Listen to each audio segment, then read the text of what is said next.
first grade. I'm joining you today to teach a Bible lesson. I'm so excited to be with you. We are going to be doing lesson number 29. So as we start today, we're going to be talking about David. And David at this point was a younger boy. And I think a lot of you would probably remember what a shepherd is. A shepherd is someone who watches over sheep. You might remember a couple weeks ago when we were in chapel and Pastor Apollo was talking, he was sharing about the job of a shepherd and how the shepherd knows each one of his sheep. And the sheep know the shepherd's voice as well. Well, we're going to talk about David when he was a younger boy. And oh, just in case you're wondering who this might be, this is Fleece. Fleece is joining us today for our story, since our story has kind of got a lot to do with being a little sheep or a little lamb. He's a little guy, so he just wants to hang out and hear about our story and today. Well, David would live out on the hillsides with the sheep. He cared for the sheep for his father. His father's name was Jesse. Jesse was David's father. David was one of the boys. He happened to be the youngest. Jesse had 8 sons, and David was the very youngest. And David's job was to take the sheep out onto the hillsides, and they would graze on all the beautiful grasses. There would be streams of water, and David would care for them. David sometimes didn't go home for several days at a time. He would just stay out there with the sheep. Well, sometimes when he was with the sheep, there would be a wolf that would come and they would try to attack and snatch one of those little baby lambs. But David would protect them. He would not let that happen. Sometimes he'd use his slingshot, and he'd put a stone in it, and go like this, and the stone would fling out and hit that wolf and hurt it or maybe scare it away. Well, David also had to watch out because sometimes the little sheep would be walking and they maybe would get injured.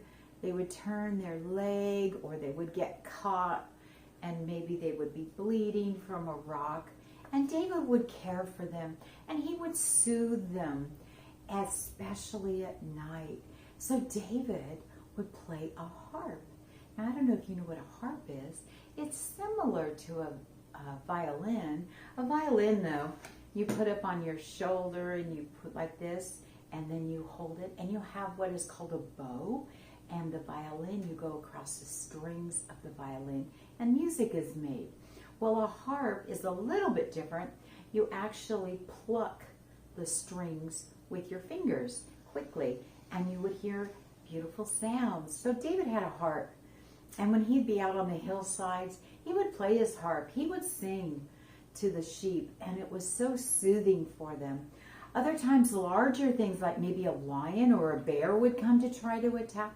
But David always, his top job was to protect those sheep. And he always did. God was always with him, watching over him, protecting him. Well, one day, David's father, Jesse, was at home. And a man came to see Jesse. You're going to remember who this is. This is Samuel. Remember, Samuel was a small boy. He grew. He lived in the temple with Eli. And then Samuel eventually took Eli's place at the temple. Well, Samuel came to talk to Jesse. And he said, Saul is our current king. And he started out being a really good king.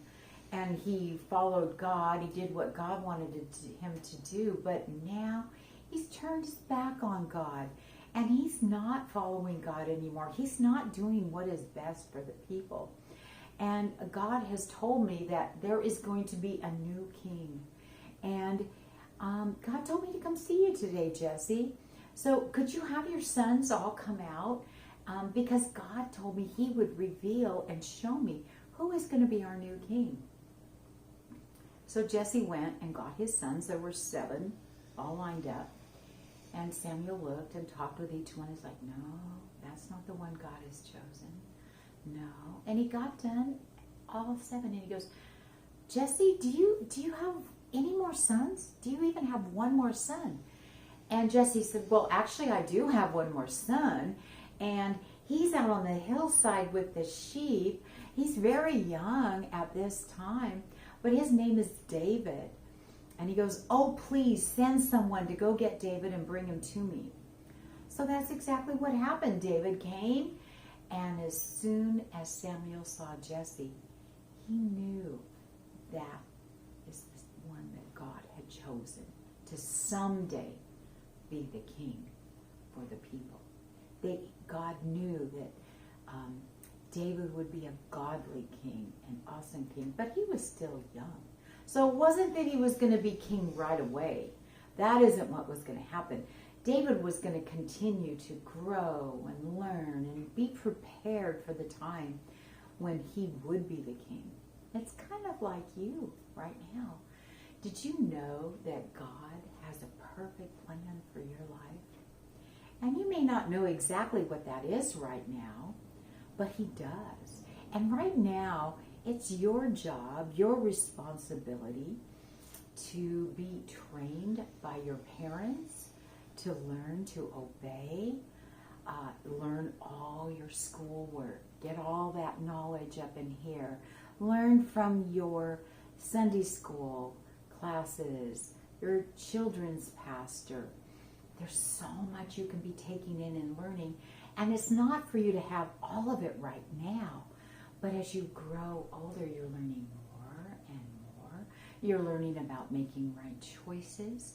You're learning and more about God and growing in Him. Your faith is expanding and getting more. So someday, some of the things that you're learning now, you'll see, oh, God was teaching me that for such an important reason. I didn't know I was going to need to know that when I was younger, but now I'm using all these things that God has taught me. So I have taught at Bay Christian School for a very long time. Most of the time when I've taught at Bay Christian School, it was actually called Calvary Temple Christian School before it changed the name. So I have seen students that started when they were young, and then I've seen them go through the grades and eventually get to junior high, and then finish 8th grade, leave Bay Christian School, go ahead and go to high school, go through their 4 years of high school, go on to college. And do you know what is so incredible? I sometimes see these students now that they're all grown up. They're married, some of them have different kinds of jobs, all kinds. Some of them are in ministry jobs. And guess what? God, at the young age that they were, like you, was preparing them for the adult life that they were growing up to have. It's so wonderful sometimes when I see some of our students. They'll come back and visit sometimes. And I can say, oh, it's so good to see you. What are you doing now with your life? Oh my goodness, Mrs. Arnsey, do you know what I'm doing? And they'll tell me. And so many times they'll say, you know, I learned so many things at Bay Christian School, and I learned to trust and follow God. I am so grateful for the times that I was at school. So sometimes you're thinking, I don't know why I'm learning this right now. It's okay. It's okay. Because God will use it someday. Yes, He will. Nothing that you ever learn goes to waste. And as your parents train you, so that's kind of what was happening with David at that very time. He was growing. And even now, if we were to look into the book of Psalms, one of the Psalms that is very familiar to all of us is the 23rd Psalm. The Lord is my shepherd, I shall not want. And I know a lot of you have memorized that. And that is a psalm that David wrote. So many of the things that he wrote when he was out on those hillsides with the sheep are now recorded in the Bible in the book of Psalms for So look how God has preserved or kept all those special words. They weren't only just the little lambs songs and stories, but they're for all of us, all of us. You know who our greatest shepherd is? That is Jesus. And many times in the Bible, we are referred to the sheep as the sheep. And our Father, our Heavenly Father, our shepherd, He cares what is going on in our life right now. He loves us. He cares for us. He is our great shepherd. He knows our voices. We know Him.